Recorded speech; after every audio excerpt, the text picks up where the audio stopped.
voz. Sinto muito, que já tá gravando, tá bom? Fica à vontade para Então, sair.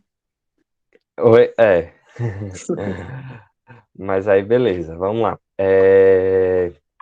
Então a gente já tinha falado um pouco sobre a introdução geral aí de engenharia de software. Nós conversamos um pouquinho sobre o que era que a gente estudava. Eu falei a vocês sobre as diferenças na aula passada também. O foco da gente em desenvolver software, quando, por exemplo, o Somerville vem lá e traz a definição do que é engenharia de software, ele já não mais fala só sobre o software, sobre a parte lógica ali de um programa funcionando. Ele fala que é tudo que envolve o processo na construção de um software.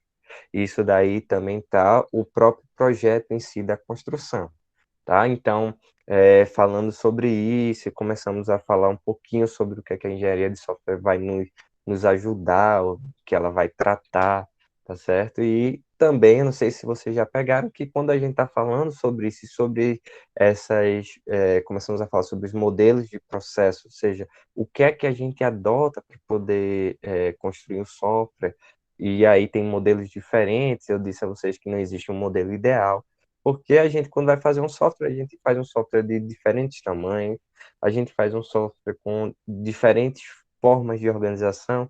A gente pode estar construindo um software aqui na parte acadêmica, dentro da escola, a gente pode estar construindo um software para alguma empresa, e aí pode ser uma empresa pequena, pode ser uma empresa grande. Então, na hora de adotar um determinado modelo de processo, na verdade, quanto maior esse projeto é de construção de software, geralmente mais modelos eles são utilizados de forma simultânea, mas sem dividir, vamos dizer assim, aí tá, vou usar essa parte agora, vou usar essa parte não. Eles estão se usando ali porque eles vão meio que se complementando, eles não são mutuamente exclusivos. Pelo contrário, eles conseguem andar vários deles ali tudo junto e tudo bem.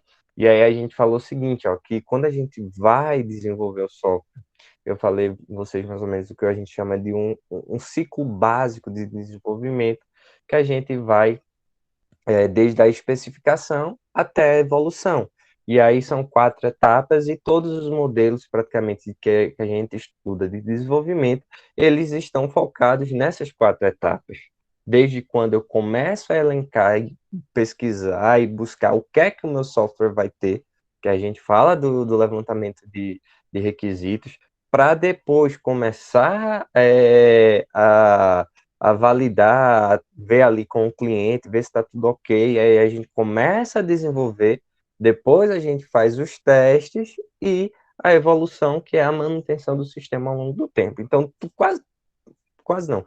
Todos os modelos de processo de desenvolvimento de engenharia de software, eles estão voltados a vamos dizer assim, a esse ciclo básico, a essas caixinhas que a gente estava falando lá na aula passada, tá certo? Então, aí eu vou pegar esse ciclo e vou fazendo as minhas, vamos dizer assim, adaptações ou diferenças ou qualquer coisa do tipo, e não quer dizer que sempre é uma obrigatoriedade que eu tenho que passar por tudinho, e por aí vai. Então a gente começou a falar e aí falamos sobre, por exemplo, o cascata. Então, dentro desse ciclo básico, o cascata também é chamado, a depender do que vocês estiverem lendo, que ele vai ser chamado também de ciclo de vida básico de um software, ou clássico de um software, tá? Eu sempre confundo aqui as palavras, mas porque justamente ele implementa praticamente todas aquelas caixinhas e é de forma sequencial, um para o outro, um para o outro, um para o outro. Então, eu só chego em uma caixinha depois que eu avanço e aprovei aquela outra e assim por diante. E aí depois a gente falou sobre um outro modelo, que foi um modelo, considerando o que é ser um modelo iterativo, depois falamos o que é ser um modelo incremental e falamos o que é ser um modelo iterativo incremental, tá? Então a gente conversou sobre tudo isso, a gente foi falando aí a questão de dividir um modelo em iterações seguidas. Eu sei o que é que meu modelo ele vai ter, e aí a gente vai fracionando ele ainda de pouquinho em pouquinho em pouquinho, e vamos dizendo, olha, nesse prazo aqui, nessa iteração, eu vou liberar esse pedacinho do software, na próxima iteração, esse outro pedacinho, e assim por diante, até eu chegar e ter mais ou menos o que é todo ali o meu software, a entrega do meu produto no final. E aí a gente falou sobre o incremental, tá? E o incremental difere em relação ao iterativo pela questão dos requisitos, então a gente vai pegando esses requisitos e vai criando como se fossem projetinhos pequenos e com seus protótipos vai entregando ao cliente de pouquinho em pouquinho, já vai validando e cada pedacinho desse tem-se as fases que a gente vai seguir. Aí, por exemplo, a gente pode pegar o cascata e trazer para dentro e assim por diante. Tá? E o iterativo incremental que junta as duas coisas. Então, agora, além de estar entregando incrementos e além de eu me organizar de forma iterativa, ou seja, por iterações, para poder desenvolver, eu agora vou fazendo as duas coisas. Tem uma interação X, e essa minha interação, ou 5 interações, vai gerar o meu incremento Y, e assim por diante, e aí a gente vai seguindo, foram mais ou menos o que a gente estava conversando, e quando a gente vem para o iterativo incremental, é a junção dos dois sem tratar de forma separada. Peraí, gente, o Felipe tá chorando.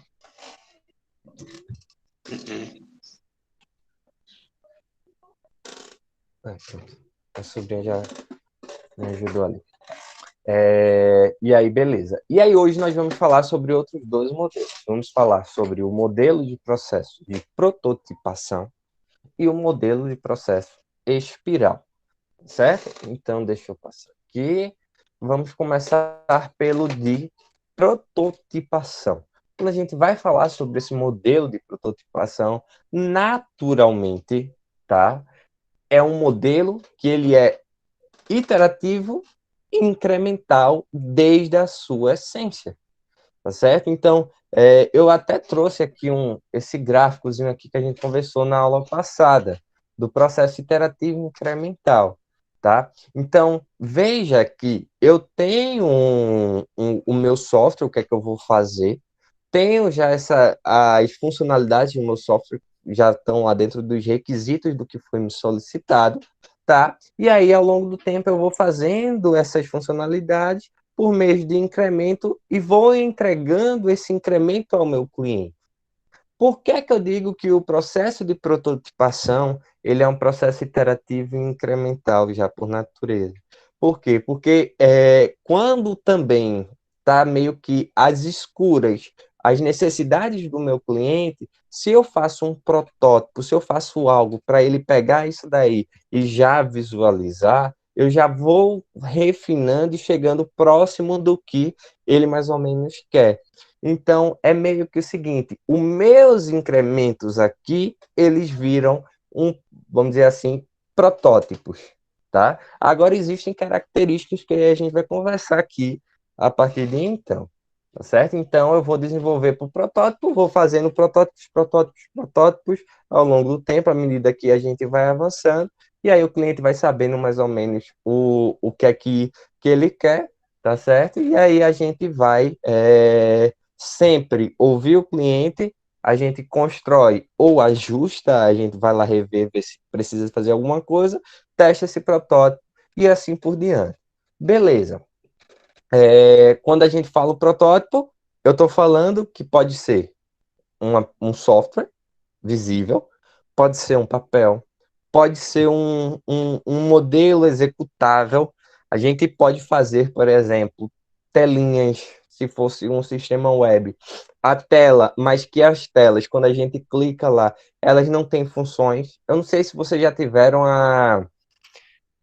digamos assim, a oportunidade de abrir um layout, um template pronto já de algum sistema web. Quando vocês baixam esse template, esse layout, vocês têm lá, por exemplo, página de login, aí dashboard, tabelas, assim, assado, e por aí vai. Então, quando vocês estão fazendo isso, vocês estão acessando um protótipo que pode vir a ser de um sistema.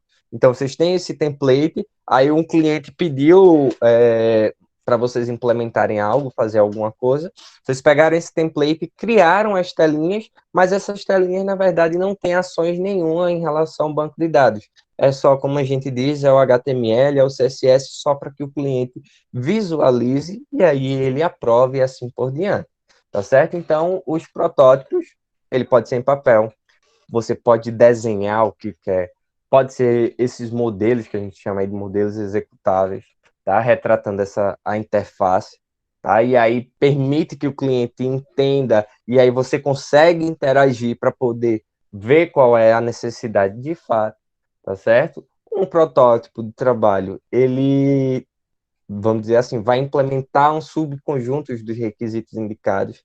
A gente não faz um protótipo do todo, tá? Porque se a gente vai fazer um protótipo do todo, a gente vai gastar muito mais tempo. A gente faz protótipos de um pedaço ali dos requisitos para que a gente possa saber mais ou menos como é que vai ser, tá certo? Então, um programa existente, pacote, que permita representar todas ou parte das funções desejadas. Oxente, ou das funções desejadas para o software a construir, tá? Então, a gente pode ir fazendo partezinhas, mas quando eu digo aqui todas as partes das funções, não é o todo o software. Eu tenho um requisito específico e posso estar implementando ele ali necessariamente, todinho.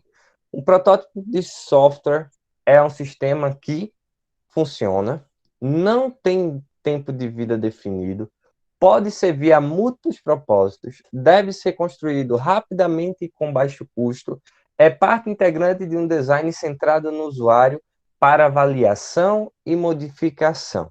Vejam bem, pessoal, o que é que acontece quando a gente segue um desenvolvimento baseado em prototipação. Então, às vezes o cliente gosta tanto do seu protótipo que ele quer que o seu protótipo vire o sistema. Mas o que o cliente vê, na verdade, não é o que está sendo desenvolvido por debaixo dos panos. O que o cliente vê, pode ver a telinha, pode ver esses modelos, como eu estou dizendo a vocês. Aí vocês colocaram lá pegaram um requisito e implementaram esse requisito assim, todinho de protótipo, pensando no sistema web, que fica mais fácil, tá lá, o site clica nisso, faz isso, faz aquilo, e o cliente olha assim, poxa, ó, já tá aqui pronto, eu quero pegar isso e quero botar para vender, para poder o pessoal usar, ou qualquer coisa assim do tipo.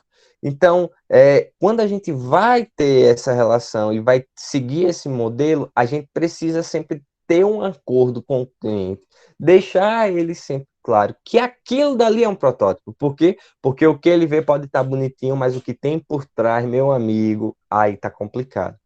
Vamos lá. Se você. Deixa eu só provar aqui. Se você se você está desenvolvendo esse protótipo dentro do seu projeto de desenvolvimento normal, você vai ter que ter um tempo para. Você vai levar um tempo para poder desenvolver esse protótipo, para depois implementar de fato. E aí, vamos supor que você passou um mês e fez inúmeros protótipos ali para validar com o teu cliente, e de repente, quando o cliente veio, eita, poxa, ó, aqui há um mês o sistema já está pronto, eu quero isso daí já rodando. Aí você, não, mas isso aqui foi um protótipo, eu ainda vou implementar o seu sistema. O cliente pode não entender. Então, precisa ter esse acordo desde o começo, deixar bem claro que é protótipo. Protótipo não é software, tá certo? Agora, se você está desenvolvendo e cada seu incremento, na verdade, você vai trazer como um protótipo, mas você já faz como parte integrante do sistema, pensando na melhor forma, etc. e tal, você acaba quebrando essa regrinha aqui de ser construído de forma rápida e com baixo custo. Por quê? Porque se você tem uma função para implementar, e essa função vamos supor, é bem complexa, aí você vai lá e já implementa essa função, e assim por diante, vai ganhando mais tempo para você fazer um único protótipo, mesmo que você vá aproveitar depois, você vai chegar lá na frente e de repente tem um risco atrelado muito grande em relação a isso, que é o cliente vai olhar e vai dizer, não era o que eu mais ou menos estava pensando. Tá? Então eu quero mudar isso aqui para isso, para aquilo, e você vai dizer, poxa, mas eu já fiz já com a função assim, a tal, já para poder aproveitar, e aí esse tempo todinho foi perdido Foi. O objetivo e esse modelo de processo da gente utilizar protótipo é que você construa de forma rápida, para não ter um custo grande, tá? E aí comece junto com o cliente, você valide os requisitos. É de fato esse requisito que você quer, que você me pediu. Essa interface aqui, o que você está vendo, está clara, está compreensível, está fácil de usar. Lembra aquelas historinhas que a gente falou sobre a questão do que é um software ter qualidade? Tá certo? Então você agora vai falar de usabilidade, tá fácil de usar, você está compreendendo tudo que tem aqui, é adequado para você que vai usar ou para o seu usuário final, tá? Tá certo? Então, essa tecnologia é viável para desenvolver o software, tá? Então, é fácil de você aprender essa tecnologia. Vamos supor que vocês estão fazendo alguma coisa bem diferente, que vai precisar de uma interação maior do cliente, e ele precisa saber de algumas coisas para fazer. Então, o protótipo é essencialmente, quando fazemos protótipo, ele é essencialmente para validar.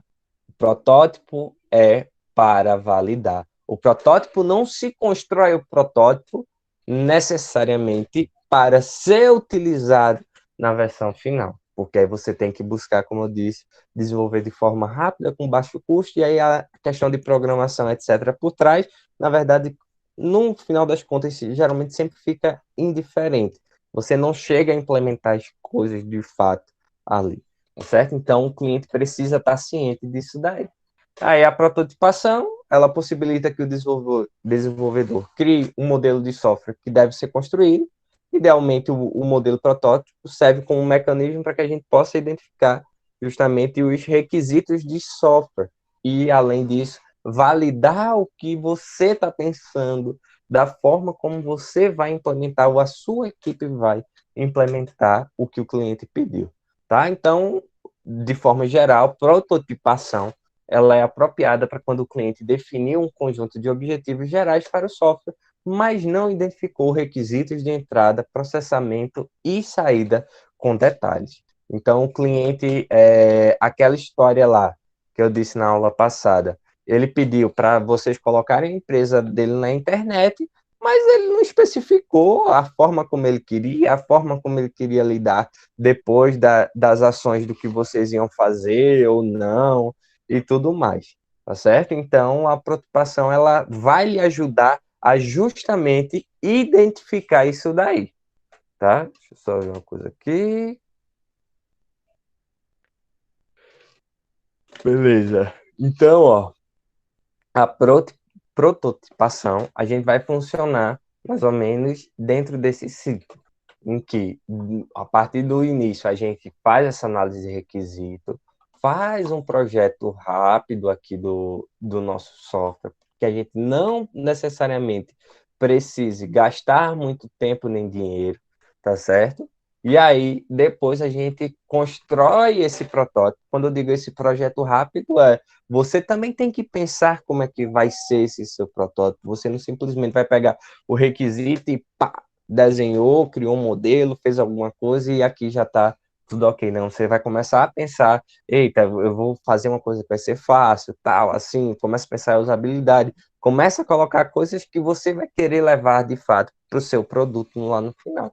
E aí, depois que você construiu esse protótipo, avalia com o cliente, aí refina quando se tem necessidade de rever, de ajustar, de modificar ou acrescentar alguma coisa nova, ou não foi de fato o que o cliente queria. E aí a saída desse daqui de prototipação é vocês irem levar esse protótipo aí, desenvolver esse protótipo no seu produto, tá certo? Então, para entender as fases aqui, eu estou explicando um pouquinho mais para que vocês depois aí possam ler, mas é essencialmente isso que eu acabei de falar. Eu vou seguindo aqui para a gente ganhar tempo, tá bom? E aí é importante nessa parte aqui, tá certo? Do lado do final, é que a gente, ó, observe que no refinamento dos requisitos, ocorre neste ponto um processo de interação que pode conduzir à primeira atividade até que as necessidades do cliente sejam satisfeitas e o desenvolvedor compreenda o que precisa ser feito. Então, às vezes, você vai estar passando por tudo isso daí, quando você chega lá no final, não é o que o cliente quer e você está seguindo prototipação. Então, você vai voltar, vai fazer essa análise, vai começar de novo, só para poder chegar e depois desenvolver. Então, mais uma vez, é bom que a gente fique sempre frisando essa questão dos riscos atrelados quando a gente está envolvendo essa parte de prototipação e a gente quer fazer aquilo, vamos dizer, que não é um protótipo e quer fazer um sistema envolvendo isso daí, tá certo? Por fim, construção do produto, quando a gente passa dessa fase, tá? A gente já identificou os requisitos, aí o protótipo agora descartado. O protótipo não necessariamente o que a gente fez ali é o que a gente vai levar para o meu sistema. Possa ser que eu possa levar a depender do domínio, tá? Ou da área do software que eu estou fazendo. Se você está fazendo um protótipo de um sistema web, você está seguindo naquele modelo de pegar templates e está fazendo assim, assim, assado, possivelmente você vai utilizar, porque você já tem a interface ali do HTML. Mas se você está fazendo, por exemplo, construindo uma aplicação Android com Java e tudo mais, e você utilizou uma ferramenta online de mockup para você desenhar as telinhas, você não vai utilizar isso lá dentro do Java, porque são coisas totalmente distintas. Então, você só fez aquilo dali para poder validar, para poder identificar e saber de forma clara o que era lá o requisito, qual era a qualidade que o cliente esperava, qual era as coisas de usabilidade e tudo mais. Então, esse protótipo vai ser descartado. Agora você vai desenvolver de fato o seu produto, tá? Aí, será que o cliente compreende que é necessário descartar esse protótipo? O que é que vocês acham, gente? O professor, Pessoal, faça a pergunta de novo. será que o cliente compreende que é necessário descartar esse protótipo? Eu acho que não. Eu acho Tipo, que ele vai não pensar, também, muitas já vezes tá não. feito aqui, por que tu vai pagar pra fazer de novo? Acho que ele vai dizer isso, mais ou menos. E aí, o que mais? Até porque, é como o senhor falou logo no início, antes mesmo, quando você tem essa conversa, é necessário que a gente fale, né? Tipo, olha, gente, o protótipo ele não vai funcionar literalmente, você não vai usar ele, até porque na época que eu participei do projeto, teve essa Era meio isso que que eu queria. dificuldade, porque o pessoal até fala sobre protótipo, mas quem não entende tem uma visão que o protótipo vai ser uma coisa que vai funcionar mesmo, que vai dar para utilizar realmente, que vai ser aquilo. Aquilo é o que a gente vai usar até o final. Mas não é, né? Aí é bem complicado. Exatamente, eu queria que você desse sua experiência, tá? Por isso que eu tava aqui, o que mais? Será que Laísa não vai falar nada? Laísa, Jennifer, não sei se Jennifer tá aqui, eu acabei não vendo todo mundo que estava aqui ainda, mas Jennifer participou aí também Jennifer tá aí, participou junto com Laísa, né, do projeto, e as meninas dentro do projeto, elas não, foi necessário desenvolver o software delas, mas elas tiveram que seguir esse modelo de processo de prototipação, um pouquinho diferente, né? Porque elas tiveram que fazer todo o protótipo para depois validar, mas aí elas tiveram que fazer isso para poder validar a ideia e tudo mais. Tá? E aí utilizaram ferramentas online para construir protótipos, e aí depois, qualquer coisa, elas podem até falar aqui e trazer mais ou menos o que elas fizeram para apresentar a turma, tá? Fica a dica aí, tá bom, Com Laísa? certeza. Só convidar. Tá certo. Vou convidar nas próximas aulas, tá? É, Então, vocês já estão falando sobre algumas possíveis dificuldades. Então, ele pode não saber que o software que ele está vendo ali, né? No caso, o que ele vai usar, porque ele não está levando em consideração a questão da qualidade global, do código do que vocês fizeram, da manutenção que vai ser necessário a longo prazo, tá? E ele acaba não aceitando bem a ideia de que a versão final do software vai ser construída ainda e força a utilização do protótipo como produto final. Então o cara vai chegar assim e vai dizer: pera aí, tu passasse um mês para me mostrar esses protótipos aqui e ainda não tem nada do meu sistema, aí você vai dizer, não tem. Eu ainda vou fazer. Aqui é um protótipo. Então, tipo, isso precisa sempre estar bem amarradinho lá no começo. Como é que você... eu acabei de responder, né? Mas teria alguma outra forma de vocês contornar esse problema?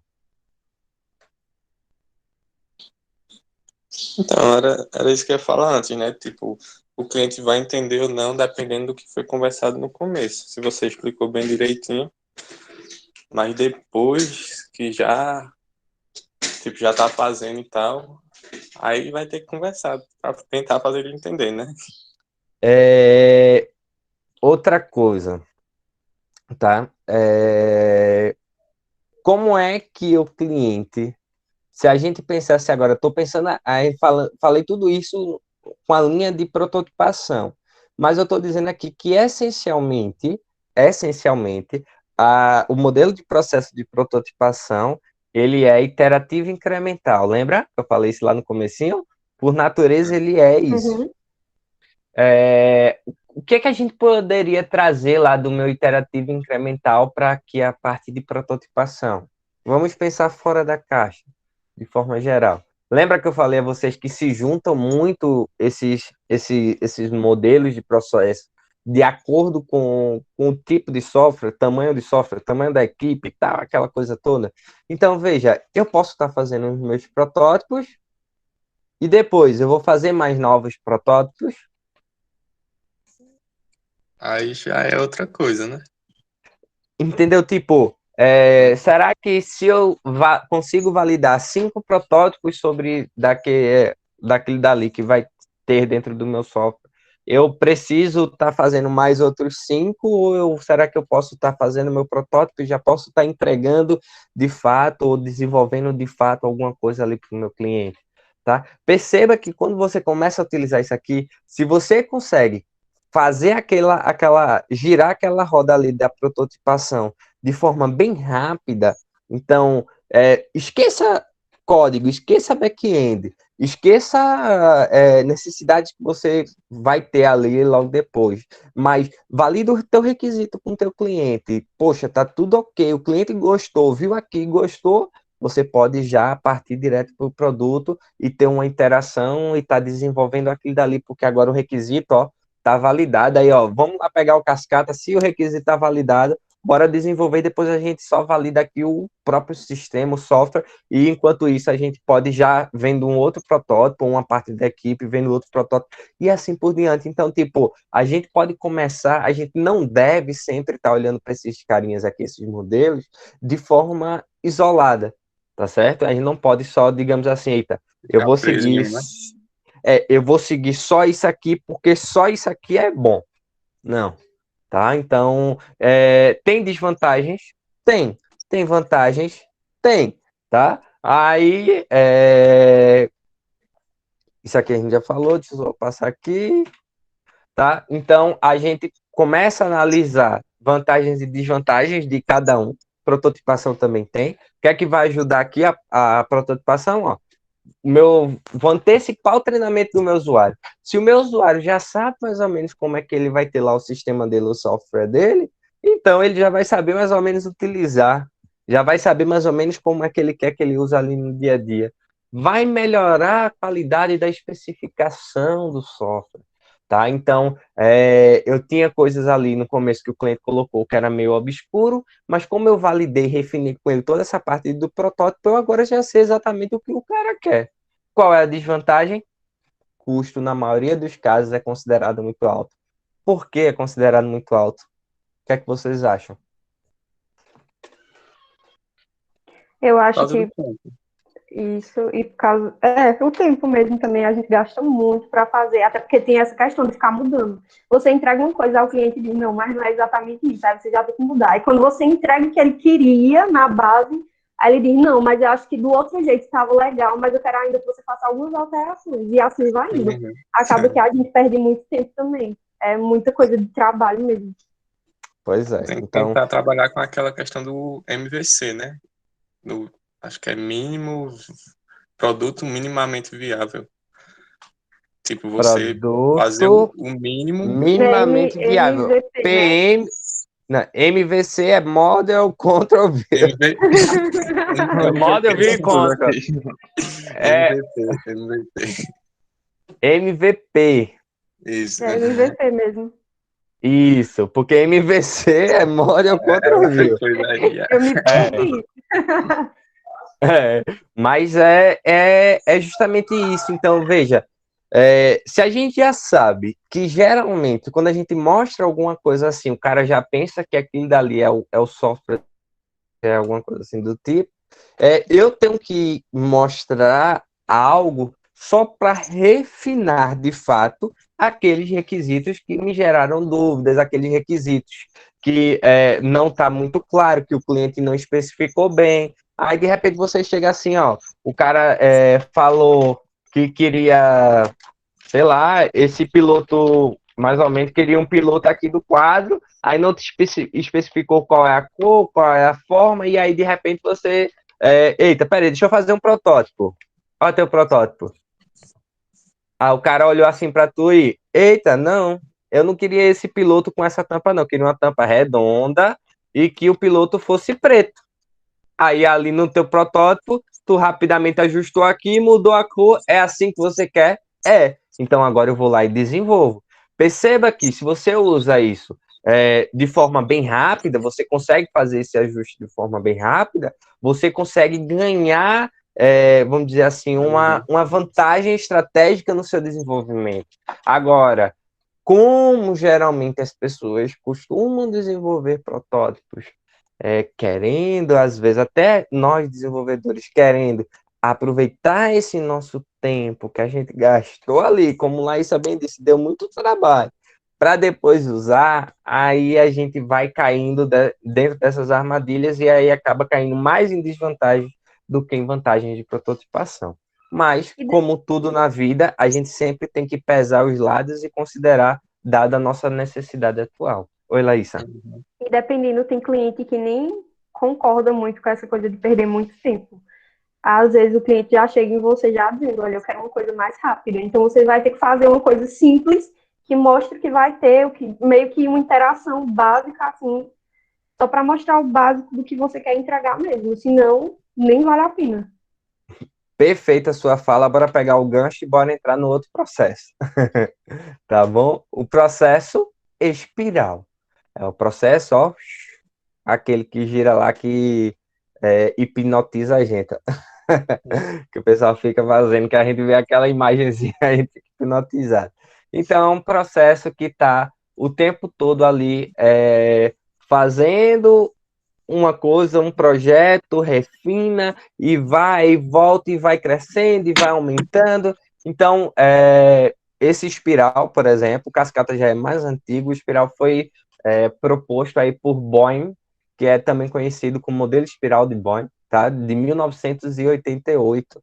Para quem não lembra, foi o ano do meu nascimento. Só que não, né? Que eu tenho 17. Ele também é representado, ele tem esse nome porque ele de fato é representado como uma espiral, tá certo? Então, cada ciclo que a gente tem aqui do nosso espiral, nós temos uma fase desse processo. Então, eu parto daqui, eu vou trazer essa figura aqui mais na frente para a gente ver melhor, mas eu parto daqui e vou girando, e à medida que eu giro, gente, eu vou aumentando a quantidade de coisas que eu vou fazendo, tá certo? Por quê? Porque no começo do nosso projeto, a gente tem que buscar quais são os objetivos, quais são as restrições, e aí depois disso a gente passa a analisar quais são os requisitos que foi especificado e tudo mais, e vamos avançando, e agora a gente vai vendo também quais são os riscos disso daí. A gente pergunta, por exemplo, logo no comecinho, do nosso projeto, quando a gente vai fazer uma coisa, qual a viabilidade da gente fazer isso? Se eu dissesse assim, pessoal, a gente tem um software aqui para desenvolver agora, um software bem inovador. A gente vai desenvolver um software para gerenciar o pagamento de comércios, um software comercial. Aí vocês vão se perguntar, poxa, tem uma quantidade absurda de software free na internet para baixar, tem softwares de empresas que trabalham, tem software que a empresa fornece o equipamento e fornece um software atrelado. Tem uma infinidade, assim, que é um mercado já muito antigo, então, tipo, qual a viabilidade da gente fazer esse projeto, professor? A gente começa a se questionar isso já desde o começo. O modelo espiral é um desses modelos, assim, é um modelo que traz, vamos dizer assim, à tona a conceituação de riscos, tá? Então, é um modelo que começa a falar, enquanto os outros não falam essencialmente sobre os riscos atrelados, mas tenta especificar, refinar, melhorar, seguir o processo e tudo mais. O modelo espiral começa a falar dos riscos já desde o começo. E aí, à medida que a gente vai fazendo isso, a gente vai desenvolvendo, vai validando, aí vamos para planejar o próximo ciclo e vamos de novo. Qual é o objetivo desse ciclo, quais são as alternativas, o que é que a gente tem de restrição, qual é o risco da gente fazer isso, qual não, a gente desenvolve, valida, agora bora para o próximo, e aí o nosso software, à medida que eu vou girando, vai aumentando. E aí, esse outro modelo aqui, espiral, ele necessariamente, quando eu vou girando aqui e vou avançando, não quer dizer que eu vou estar entregando o meu software mesmo de fato. Veja aqui se dá para vocês enxergarem. Deixa eu ver se dá para... Ai, meu Deus. Deixa eu ver se dá para dar zoom. Não dá para dar zoom aqui. Vocês conseguem enxergar, gente? Sim, sim. Conseguimos. Eita. Sim, quem tá no celular dá pra dar zoom. Com Ah, os dois dedos, como se fosse uma pinça. Aí dá pra ver direitinho. gente, deixa eu só responder aqui. É...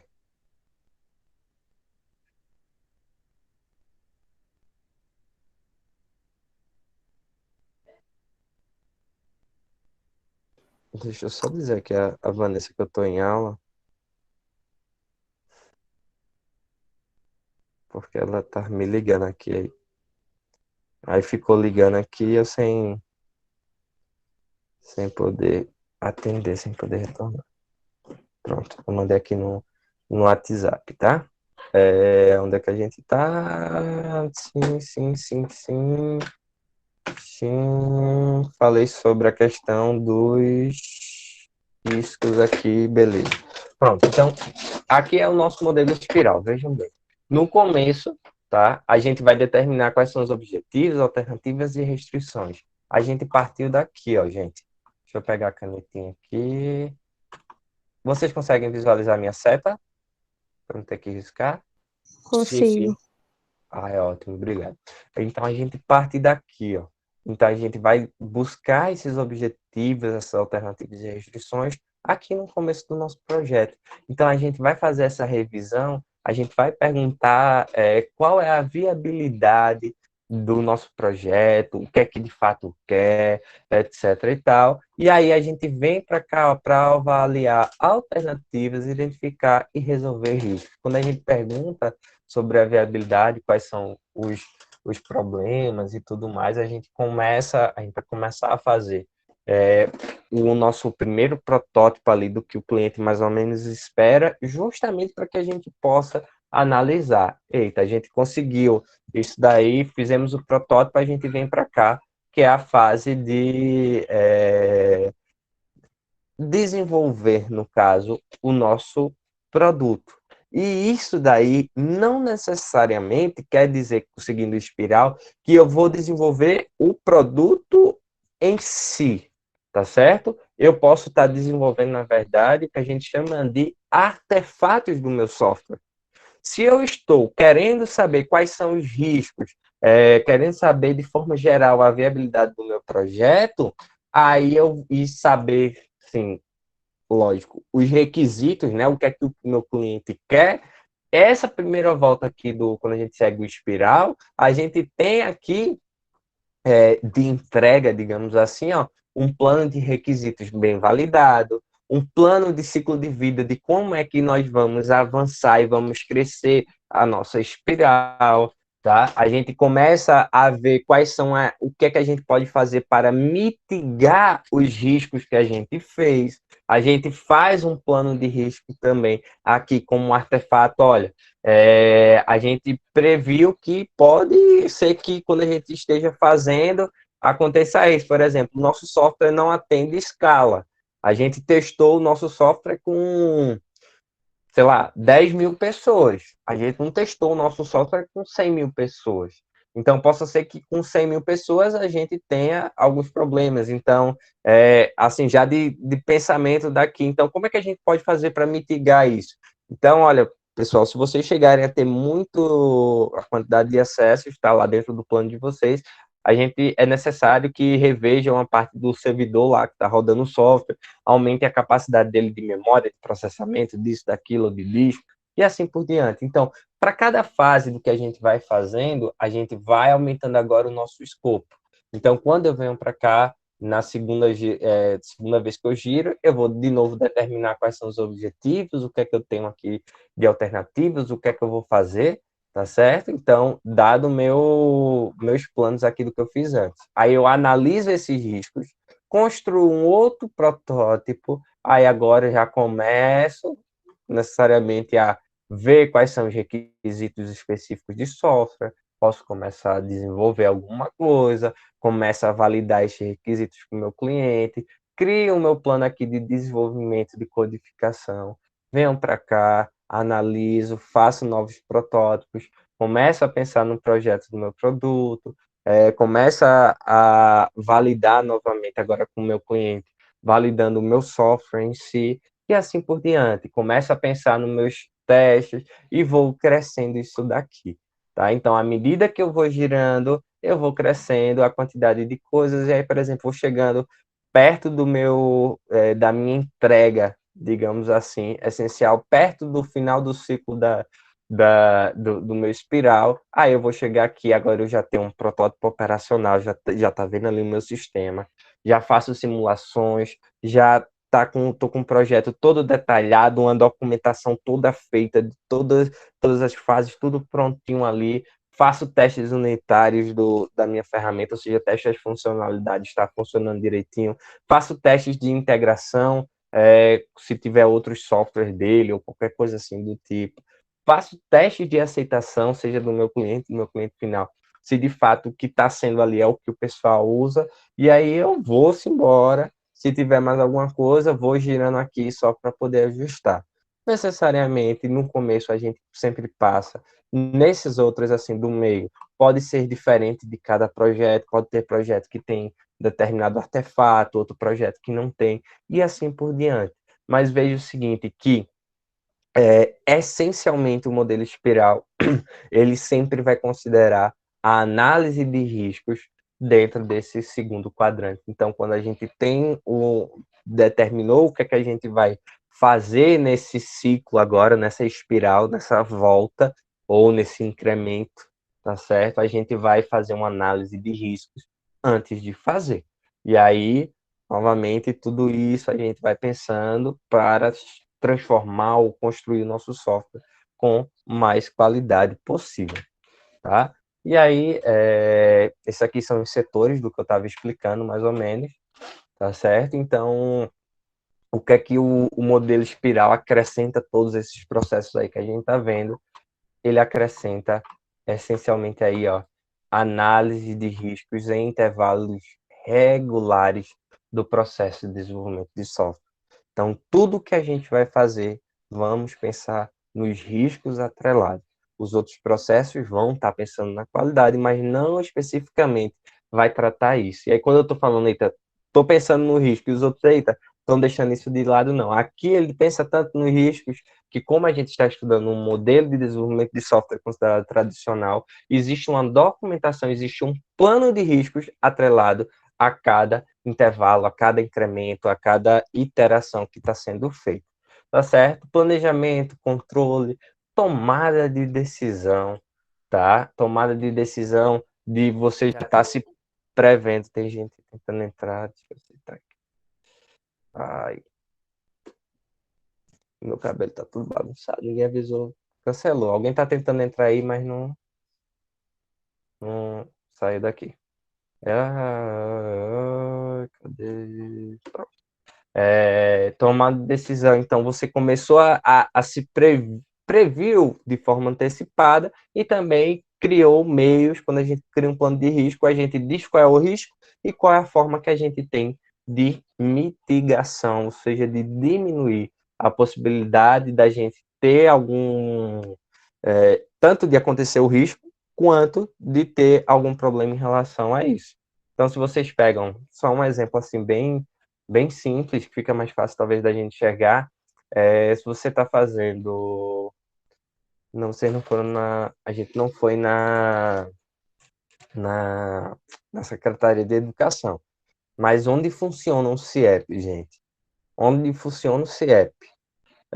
Que é um software, é um sistema, tá? E tem os servidores, etc. e tal. Para entrar, existe uma burocracia imensa de controles de acesso diferente.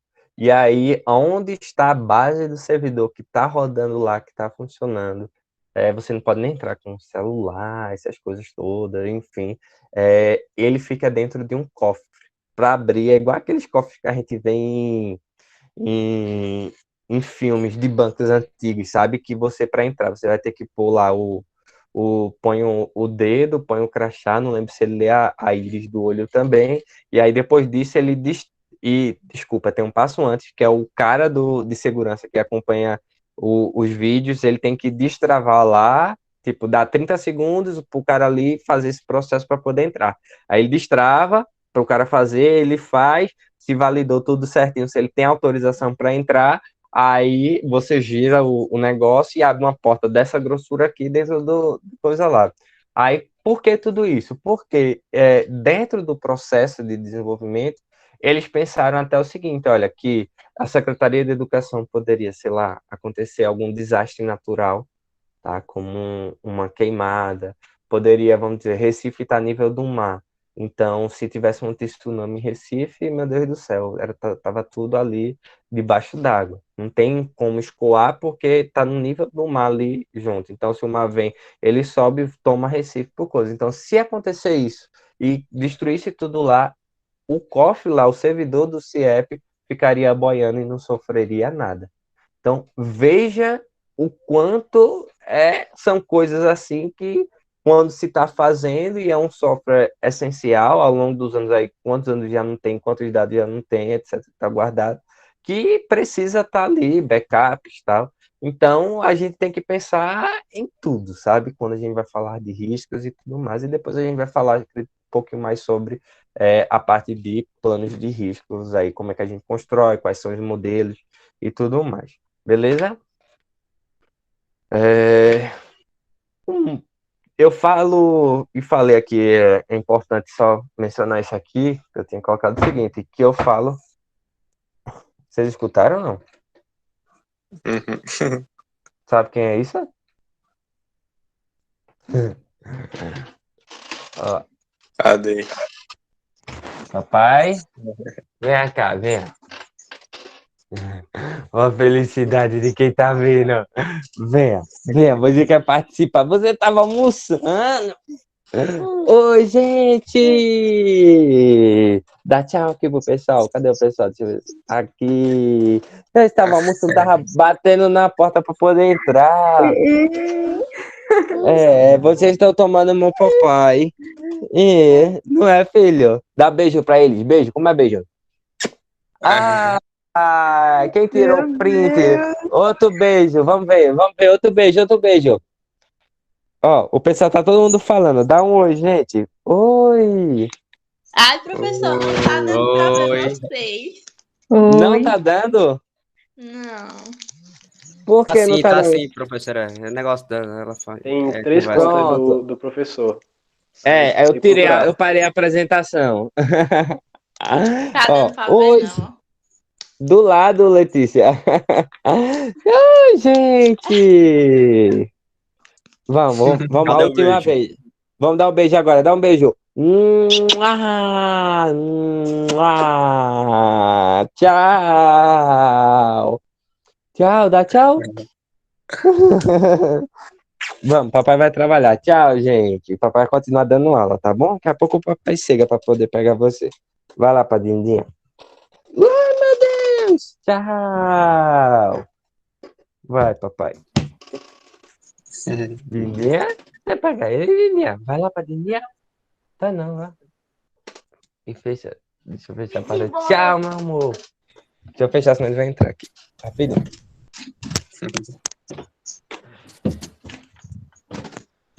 Vocês estão tomando Professor, aula? olha lá o grupo do terceiro A de desenvolvimento. Vai, deixa eu voltar aqui para apresentar que tá acabando. Falta bem pouquinho já pra gente encerrar, para ver se alguém vai ter dúvida pra gente. Ai, meu Deus, peraí. Apresentar. É o grupo terceiro A, é o terceiro A de desenvolvimento.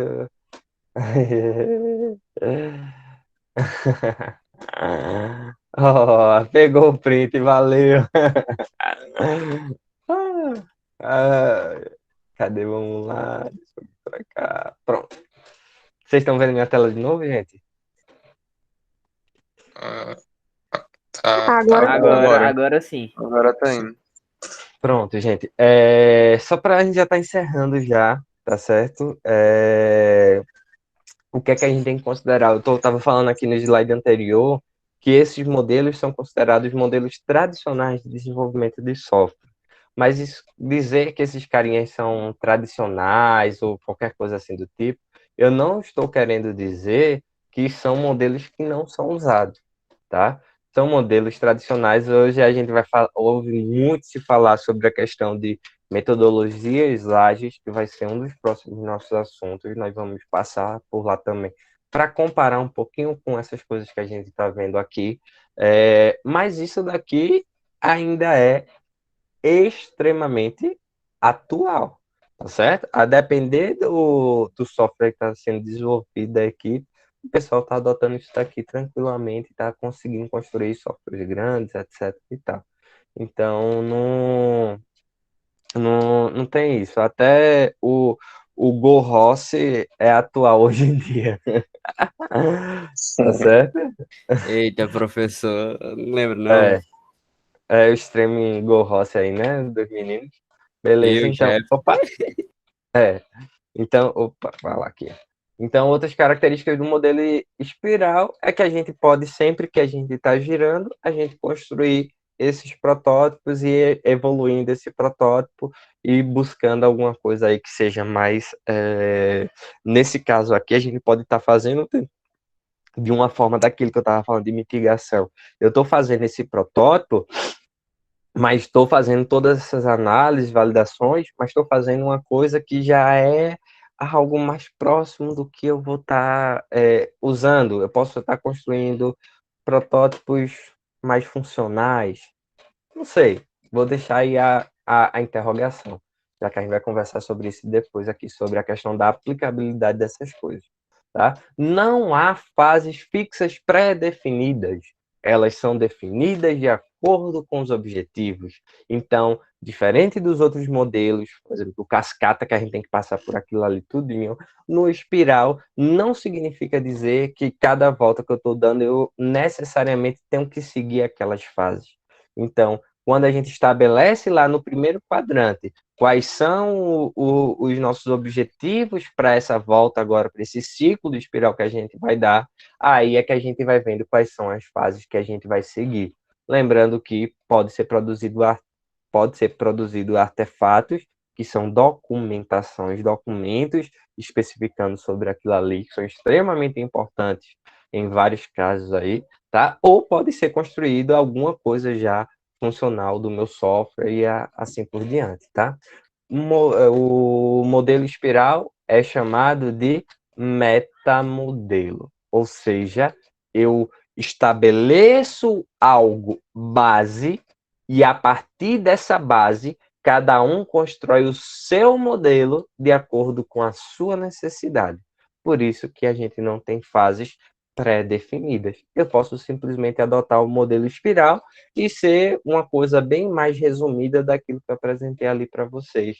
Ou posso adotar o meu modelo espiral e ser algo muito maior do que está sendo especificado ali, tá certo? Então, ele é um metamodelo. A partir desse modelo, a gente traz ele para a nossa necessidade, para o que a gente vai usar, o que é que vai ser necessário, e a gente faz os ajustes conforme a gente vai tocando o nosso projeto, tá? Consideramos o modelo espiral como a abordagem mais realista para o desenvolvimento de software em grande escala, tá certo? Então, quando a gente vai pensar em um software grande aí, ou qualquer coisa assim, tipo, que vai ser utilizado, tem um tempo aí para a gente desenvolver e tudo, se a gente adota, por exemplo, o modelo, o cascata, tá? A possibilidade de em termos falhas, termos problemas dentro do que o cliente quer, ou qualquer coisa assim, tipo aquilo que eu disse a vocês da questão de mudança a longo prazo, tá? Então é muito grande. Então a possibilidade de insucesso dentro desse projeto, ela é absurda. Então, está errado aqui o características, desculpa. Tá? Então é uma possibilidade absurda de ter insucesso, tá certo? Mas quando a gente vai seguir, e à medida que a gente está fazendo por partes, e a gente já está analisando os riscos, a gente está criando artefatos para poder seguir, estamos criando protótipos, estamos validando, e assim a gente vai, depois vamos desenvolvendo, sempre assim, a gente diminui a chance de insucesso, e por isso esse modelo acaba se tornando algo mais real, mais próximo daqui, mais próximo do que a gente vai ver quando a gente considera um software maior, tá certo? Então, ele usa uma abordagem que capacita o desenvolvedor e o cliente a entender e reagir aos riscos em cada etapa evolutiva. Pode ser difícil convencer os clientes que uma abordagem evolutiva ela é controlável. Exige considerável experiência na determinação de riscos e depende dessas experiências para ter sucesso. Veja bem, como não está tudo especificado no começo, semelhante lá que eu disse, a do iterativo incremental. E aí você vai criando, você vai evoluindo, vai especificando, vai sabendo mais ou menos qual é a necessidade e vai construindo parte por parte, pode sim você ter uma certa rigidez aí a depender do cliente, e você chegar e dizer o seguinte, ó, você quer isso, mas vamos começar só por esse pedacinho aqui, depois a gente vai evoluindo e vai incrementando aí, adicionando coisas novas à medida do que você quer. O cliente pode olhar assim e dizer, poxa, não é muito confiável. Eu não sei se a gente vai conseguir controlar e chegar lá, tá certo? Então a gente tem esses determinados aí problemas, tá certo? Então, vantagens e desvantagens para a gente encerrar do espiral, tá? Quando a gente considera esse modelo evolutivo, vamos fazendo por partes, a gente possibilita uma maior integração entre cada fase, tá? E facilita a gente verificar se aquilo que a gente está fazendo é de fato a solução mais eficiente que a gente poderia estar fazendo naquele momento, tá? Então a gente chama isso de depuração. E aí, consequentemente, vai ajudar na manutenção do sistema a longo prazo. Permite que o projetista da aplicação e o cliente possa entender e reagir aos riscos em cada etapa evolutiva. Como eu disse, os demais, eles não trazem essa parte do risco. E o espiral, para cada ciclo que a gente dá, a gente tem que analisar os riscos o que a gente vai fazer naquele ciclo. Ele traz esse conceito. A desvantagem, a avaliação dos riscos exige muita experiência. Se a gente não consegue ter um grande conhecimento sobre as possibilidades, inúmeras possibilidades do que pode acontecer, tá? A gente não vai conseguir avaliar os riscos de forma adequada. Então, veja bem, se você tem como eu disse lá, da Secretaria de Educação, por que danado o cara foi pôr lá a questão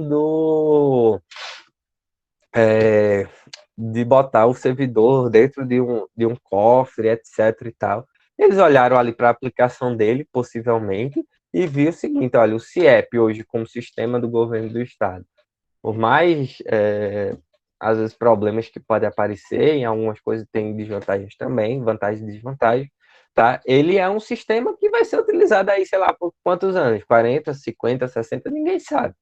Então, enquanto tem educação base aí, o pessoal está usando, ele vai continuar sendo utilizado. Então, a longo prazo vai guardar sempre mais e mais informações, e a gente precisa ter alguns controles no meu data center e beleza. Então, eu vou ter só o controle de acesso ao meu data center, tá tudo bem. Eita, mas se eu for fazer de concreto, concreto pode cair, né? Se eu for fazer de madeira, pode pegar fogo. Se eu for fazer de, sei lá, uma caixinha assim bem fininha de ferro, pode como é que chama? Pode corroer e aí de repente abrir. Tá, vou botar dentro de um cofre, mas se eu boto dentro de um cofre extremamente pesado, que tem ali problema, se aqui em Recife está a nível do mar, eita, se vier a água, ele vai afundar e vai ficar no fundo do mar. Como que a gente depois vai achar e vai ter que tirar? Ah, então já estamos bom. É de ferro, é grosso, é não sei o que lá, mas tem todo um aparato que permite que se bater a água, ele boie e fique em cima e a gente não perca. Sabe? Então, várias coisinhas assim do tipo que passa a analisar esses riscos. Eu estou dando um exemplo bem banal, mais ou menos assim, de bem generalizado, digamos assim, mas que quando a gente vai adotar isso e a gente vai estar avaliando, a gente precisa que o projetista, quem seja o analista de requisitos, enfim, quem seja o que esteja responsável dentro da equipe por isso, ele tem experiência em analisar aquilo dali e determinar quais são os riscos do que pode acontecer. Tá? É claro que você pega qualquer sistema hoje, você diz, eita, não tem risco nenhum, então aí a gente já sabe que está faltando experiências em relação a isso daí. Tá? Então é isso, pessoal. Com isso a gente encerra aqui essa introdução base sobre os nossos modelos, tá certo? Sobre essa parte inicial da engenharia de software, tá certo? Eu vou ativar aqui novamente o chat para caso a gente tenha dúvidas, a gente converse. Vocês que estão abertos aí, podem abrir o, o microfone, tá? Perdão, e aí a gente pode conversar sobre esse assunto introdutório da engenharia de software.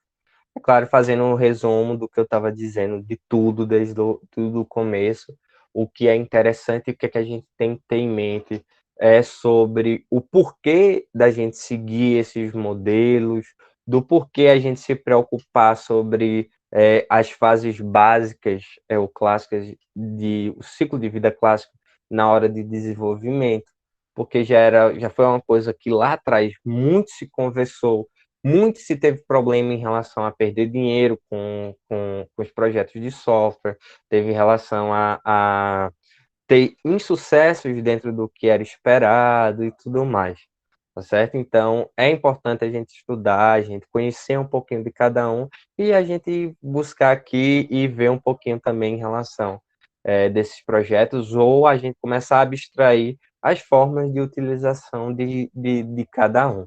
Tá? Às vezes a gente pode estar utilizando, não necessariamente ser um projeto específico aqui de software que a gente vai estar aplicando, mas que vocês usarem outro tipo de projeto e tem algumas coisas assim a compartilhar, tá? Tudo bem até aqui, pessoal? Uhum. Tudo, professor. Tudo. Todo mundo aqui tá tudo bem, tudo tranquilo. Tranquilo. Conseguiu, deu para pegar. Tudo sim, professor. Pronto, muito bom, gente. Deixa eu só dizer uma coisa assim a vocês. Na próxima nossa aula, quinta-feira, tá? Eu vou fazer um testezinho para que a gente possa, só sobre isso que a gente está falando, para que a gente possa ir diminuindo a quantidade de coisas que a gente vai ter depois, tá certo? E aí a gente vai fazer o nosso primeiro teste. Tem gente aqui que não esteve aqui durante a reunião, essa parte das coisas que a gente vai ter. Essencialmente, eu vou tentar aqui que seja para quem puder estar online. Quem não puder estar online no momento, Marcos respondeu tudo não, mas entendi. Beleza, Marcos, mas se tiver dúvida, pode ficar à vontade. E aí, a gente faz o teste para quem tiver online. Para quem não tiver online, eu vou passar uma outra atividade, que é uma aplicação dessas coisas que a gente está falando, para fazer um projeto, eu, sendo vocês, tentaria fazer o máximo para poder estar online na terça-feira, tá certo? O projeto dá muito mais trabalho, beleza? Todo esse assunto vai estar no Classroom, sim, Walter. Eu já acho que eu já coloquei, eu vou ver lá. Eu não lembro se eu atualizei o Classroom de vocês, tá? Eu vou pedir aí também que vocês preencham a presença. Só temos nesse momento 47. Eita, desculpa, Bianca, terça não, quinta. Na quarta-feira a gente tem aula de eletiva. Eu vou ficar com o terceiro A de desenvolvimento, o professor Cleverton vai ficar com o terceiro B, tá? Professor Carlos Felipe levantou a mão. Carlos levanta a mão, não apareceu minha notificação. Pode ficar à vontade, Carlos. Professor, boa tarde. O senhor Boa fala tarde. ficar online, ficar online e teria essa opção de ficar presencial, porque Bom, aparentemente o decreto vai se renovar, né? eu acredito que vai ser renovar. Eu não disse presencial, não. Disse assim, online, dentro do horário da nossa aula para fazer o teste. E aí, quem não Câmera conseguir ligada. estar. Não, não precisa. Quem não conseguir estar dentro do horário da nossa aula, eu vou fazer o teste e vou abrir de 1 hora até 2 horas para vocês fazerem. Tá certo? Certo, E aí, certo, entendi. quem não vai ser pelo Classroom, tá, pessoal? Aí, quem não conseguir estar nesse momento, aí eu vou passar o trabalho que vai estar relacionado ao nosso conteúdo, sendo que eu estou dizendo assim, essencialmente, apareçam, não vai ser nada complicado, é só para a gente ponderar e aplicar essas coisinhas aqui do que eu estava falando, Ok, tá ok, bom? entendi. Obrigado. De nada. Mais alguém? Mais alguma dúvida? Vamos tirar o nosso print. Essa é a hora de todo mundo aparecer, hein? Peraí. Mais alguém tem alguma dúvida, gente? Não, professor, tá tranquilo. Tá tranquilo? Tá. Tá certo, então. Então eu vou. Ninguém mais se manifestando. Eu vou só encerrar aqui a nossa gravação para retirar o nosso print, tá bom? Para quem vai estar nos assistindo depois, tchau, tchau, pessoal. Fiquem aí ainda, vocês aqui, só para retirar o nosso print. Deixa eu interromper.